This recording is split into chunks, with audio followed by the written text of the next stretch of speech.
देखिए, कांग्रेस की माने तो कई सारे हमने मंत्रियों से बात की, हमने राजेश दमनानी से बात की, हमने कई सारे जो कृषि मंत्री हैं, स्वास्थ्य मंत्री हैं, विधायकों से बात की। उन सबका कहना है कि अगर फ्लो टेस्ट होता है, ध्वनि मत होता है, तो हम उसके लिए तैयार है, मेजोरिटी हमारे पास है। जो नंबर का आंकड़ा देखिए, नंबर का आंकड़ा बेहद दिलचस्प है, 34-34 है। अगर कांग्रेस के 6 बागी विधायकों की बात करें, 3 इंडिपेंडेंट की बात करें, तो भी बीजेपी के पास 34 नंबर है और 34 कांग्रेस के पास भी है। लेकिन वो जो 2 से 3 नंबर जो ऊपर बढ़ने की संभावना है, वो कितनी है, वो बेहद इंटरेस्टिंग होगी। क्या जो बागी है, क्या उनमें से एकाध जो है वो कांग्रेस की तरफ वोट करेंगे? जब फ्लो टेस्ट होगा तो कांग्रेस वो फ्लो टेस्ट में नंबर या मैंडेट ज्यादा होगा, वो बेहद इंटरेस्टिंग है। और इसीलिए बिल्कुल हर्षा, फ्लो टेस्ट होगा तो सब साफ होगा। लेकिन फिलहाल ये तस्वीरें जो सामने आ रही है, इससे रूबरू करा देते हैं। ये पंचकुला में देखे, पंचकुला से ये तमाम जो बागी विधायक है वो शिमला जा रहे हैं।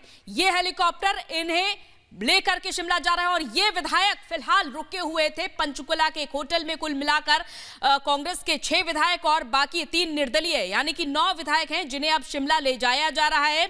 और राजेंद्र राणा के साथ ये सभी विधायक अब शिमला की ओर प्रस्थान कर रहे हैं। लेकिन देखने वाली बात रहेगी, जैसा कि हम लगातार वहां से तस्वीरें बयां कर रहे हैं, कि सुबह सुबह जयराम ठाकुर जो कि राज्यपाल से मुलाकात करते हैं, वो ये भी कहते हैं कि अविश्वास प्रस्ताव आज बजट के दौरान लाया जाएगा, बजट काल के दौरान, और साथ साथ वोट डिवीजन की भी बात होगी। तो ऐसे में जहां बीजेपी के साथ खड़े नजर आ रहे हैं 34, कुल मिलाकर 34 विधायक नजर आ रहे हैं, तो क्या यह संख्या और भी ज्यादा बढ़ेगी? क्या और भी ज्यादा विधायक छटक कर इधर बीजेपी के पास आएंगे, या फिर जो कांग्रेस की ओर से कहा जा रहा है कि हम बैठकर बातचीत करेंगे, क्योंकि नाराजगी है सुखविंदर सिंह सुक्खू से, क्या चेहरा बदलने को तैयार हो पाएगी कांग्रेस? क्या मना पाएगी इन बागी विधायकों को, नाराज विधायकों को, और वापस से अपने पाले में ला पाएगी? ये यहां पर बड़ा सवाल बना हुआ है, क्योंकि अब समय कम बचा है। सबसे बड़ी बात ये देखी जा रही, क्योंकि आज बजट सत्र भी, और ऐसे में जहां बीजेपी ठान चुकी है, और बीते कल के दौरान हमने देखा कि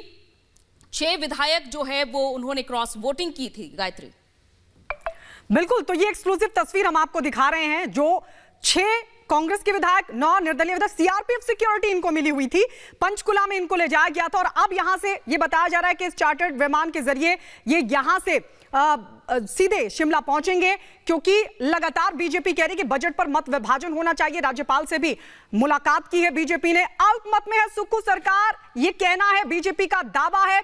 और इस बीच क्या तस्वीर होगी ये देखना दिलचस्प होगा। लेकिन ये तस्वीर हम आपको दिखा रहे हैं कैसे ये जो तमाम विधायक पंचकुला में मौजूद थे, अब वो शिमला की तरफ रुख कर रहे हैं। दीपेश, तो पंचकुला से शिमला के लिए इस विशेष हेलीकॉप्टर से ये तमाम विधायक रवाना को रखेंगे। इसमें कांग्रेस के 6 बागी विधायक और 3 निर्दलीय विधायक, ऐसे कुल संख्या 9 हो जाती है। और यही कारण है कि कल राज्यसभा चुनाव के दौरान की स्थितियों के बाद यह स्पष्ट होता नजर आया कि 34-34 पर यह मसला टाई हुआ। यानी कि अभी अगर विधानसभा की स्थिति देखी जाए तो बात चाहे कांग्रेस की हो या भारतीय जनता पार्टी की, पूर्ण बहुमत किसी के पास नहीं।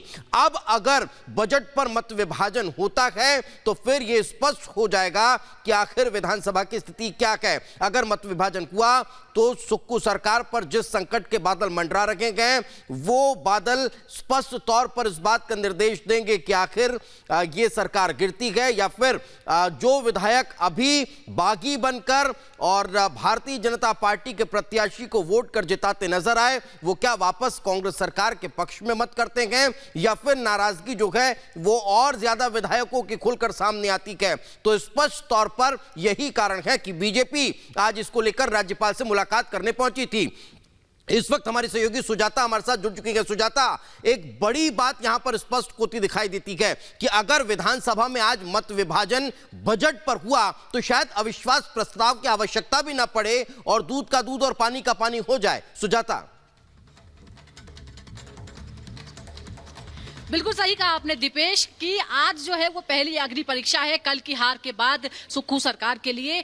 आज अगर वोटिंग होती है, अभी अगर इसलिए है क्योंकि ये फैसला स्पीकर का है कि वोटिंग होनी या नहीं, और अगर कांग्रेस को या सरकार को ये लगता है कि हमारे लिए मुश्किल होगी तो फिर अभी इस बात पे सहमति नहीं होगी। और अभी कल जो विधायक शिमला छोड़कर चले गए थे वो अभी शिमला में नहीं है, वो पंचकुला से अभी रवाना हो रहे हैं, तो वो आएंगे। अब ये देखना होगा कि फिर क्या होता है, क्या स्पीकर का फैसला होता है कि की वोटिंग कराई जाएगी या नहीं कराई जाएगी, क्योंकि अगर ऐसा होता है और कल ही जैसा अगर वही जो अंतरात्मा की कथित आवाज की बात हो रही थी, अगर वो सभी विधायक 6 कांग्रेस के और 3 इंडिपेंडेंट अगर उसी अंतरात्मा की आवाज सुनकर आज इस बात का विरोध कर देते हैं तो फिर सरकार के पास कोई मॉरल ग्राउंड नहीं रह जाएगा बने रहने के लिए, क्योंकि बजट पेश करना आमतौर पर सरकार बजट पेश करती है और वो ध्वनि मत से पास हो जाता है, एक औपचारिकता भर होती है, क्योंकि माना जाता है कि क्योंकि बहुमत में है इसलिए सरकार चलाई जा रही है और वो बजट पेश कर रहा है। लेकिन अगर आप अपना बजट ही पास न करा पाए तो फिर आपको सत्ता में रहने का कोई हक नहीं रहेगा,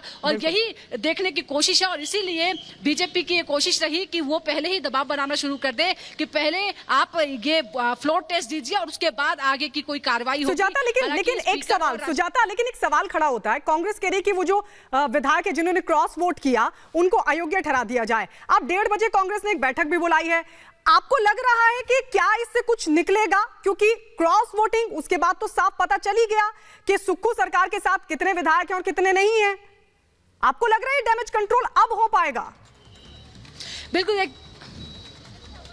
गायत्री, थोड़ा मुश्किल है क्योंकि एंटी डिफेक्शन लॉ के तहत नोटिस जरूर भेजा गया है, लेकिन राज्यसभा चुनावों में नियम नहीं है व्हिप जारी करने का। व्हिप लोग जारी करते हैं सिर्फ दबाव बनाने के लिए, तो अब ये नोटिस जो है वो भी उसको भी चुनौती दी जा सकती है, और अगर कोर्ट भी जाएंगे तो वो बहुत ज्यादा मजबूत उसका आधार नहीं है, तो यहाँ पर डिस्क्वालीफाई करने की स्थिति बड़ी मुश्किल होगी। अगर ऐसा होता भी है तो बहुत ही टेक्निकल ये मामला हो जाएगा। कुल मिलाकर मुश्किल बहुत ज्यादा है। अब देखना होगा कि क्या जिस तरह से बातचीत भी हो रही है, आलाकमान तक जो संदेश है वो पहुंचाए जा रहे हैं, और ये कोई नई बात नहीं है, आज से नहीं, जिस दिन से इस सरकार का गठन हुआ था उससे पहले भी किस तरह से एक हफ्ते यहाँ उठापटक मची रही थी सीएम के चुनाव को लेकर, और उसके बाद भी गुटबाजी रही। क्षेत्रवार जो मंत्रिमंडल में जगह थी उसको लेकर लगातार जो है वो सवाल उठाते जाए रहे और आलाकमान तक अपनी बात पहुंचाने की कोशिश की गई, और यही वजह थी कि राज्यसभा चुनाव से पहले ही बीजेपी ने भांप लिया था कि चाहे बहुमत से 5 ज्यादा कांग्रेस है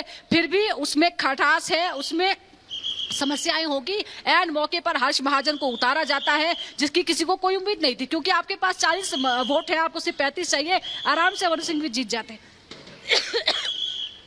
लेकिन ऐन मौके पर हर्ष महाजन को उतारा जाता है, और वो न सिर्फ उतरते हैं बल्कि वो जीत भी जाते हैं। तो इसीलिए ये जो नाराजगी थी इसका अंदाजा पहले से ही था। नाराजगी कहां तक जाएगी ये फिलहाल देखने वाली बात रहेगी। सुजाता, बिल्कुल आप नजर बनाकर रखिए। फिलहाल इस बड़ी खबर का रुख कर लेते हैं। राज्यपाल से हिमाचल विधानसभा अध्यक्ष कुलदीप पठानिया ने मुलाकात की है। तो मुलाकात हुई और उस मुलाकात के दौरान कई तरह की चर्चाएं होती हुई नजर आई हैं। आपको बता दें कि विधानसभा की स्थिति में से अवगत कराया गया है। बजट को लेकर भी यहां पर किया गया है कि मत विभाजन कराया जाए। अंजलि, बिल्कुल देखिए, कुलदीप पठानिया ने मुलाकात की है, ये बड़ी फिलहाल खबर सामने आ रही है। एक तरफ हम आपको दिखा रहे थे कि जो पंचकुला में एमएलए थे तमाम कांग्रेस के, वो फिलहाल प्रस्थान कर चुके हैं और मौजूदा हालात की अब जानकारी दी है कुलदीप पठानिया ने। तो आपको बता दें कि पहले एक तरफ बीजेपी का डेलीगेशन मिलने जाता है राज्यसभा चुनाव के बाद, अब कहीं ना कहीं राज्यपाल की मुलाकात जो है वो विधानसभा अध्यक्ष से होती है, क्योंकि विधानसभा अध्यक्ष भी राज्यपाल से मुलाकात करने पहुंच रखे हैं। तो एक तरफ पहले बीजेपी का डेलीगेशन और अब राज्यपाल से मिलने के लिए विधानसभा अध्यक्ष पहुंचे हैं।